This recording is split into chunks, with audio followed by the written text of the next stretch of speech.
Although it seems that cheating has been around since schools have started, the increase in technology over the years has helped cheating become easier for students. From using calculators, cell phones, and MP3 players, cheating has become a serious issue which teachers have to face. Cheating on a test is easy as sending a text. You can do it anywhere. A survey conducted by Rutgers Management Education Center of 4,500 high school students says that 75% of students cheat.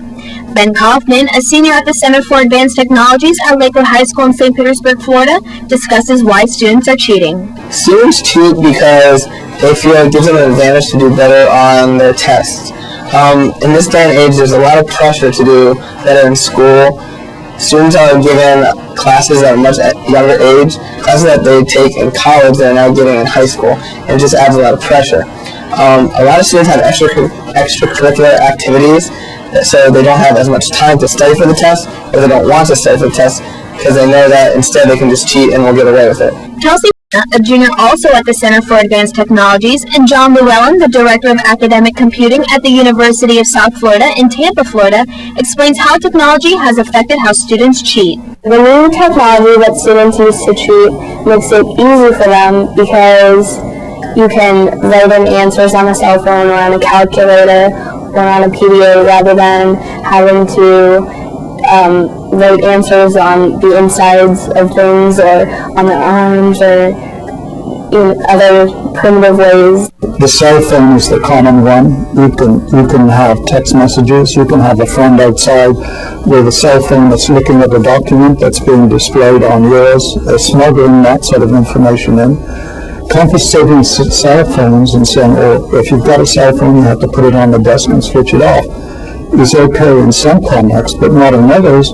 The ways you can use technology to cheat in English or literature classes is instead of reading the book, you can go onto this website, www.sparknotes.com, and you can get almost any book in a summary format, and it gives character analysis and other themes about the book, and then you don't have to read the book. So when you take the quiz, you'll still know what the book's about without having to spend the time to read the 300 or 400 pages. Nowadays, it's rare to find a student who hasn't cheated before. I printed out answers in a very small font so that no one would see it, and I used it on a test.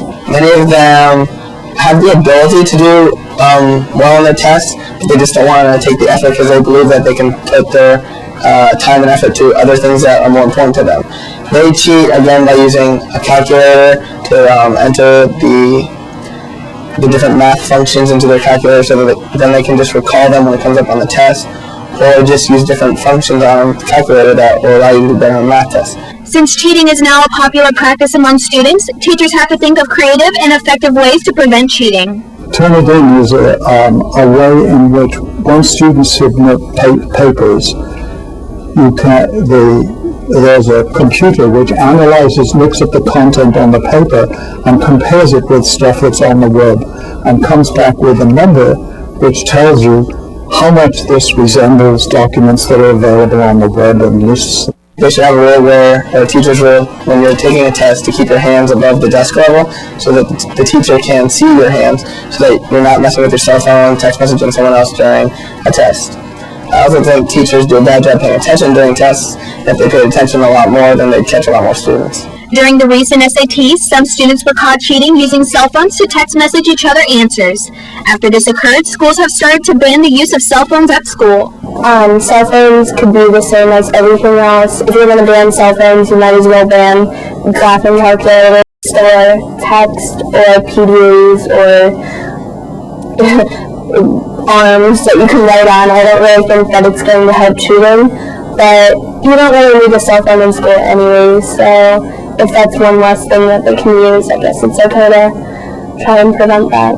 As technology increases, the tactics used in cheating will always be the same. It's the same sorts of things that people are doing, it's just that they're mediated by technology now. Christy Lewis, Catcom Studios.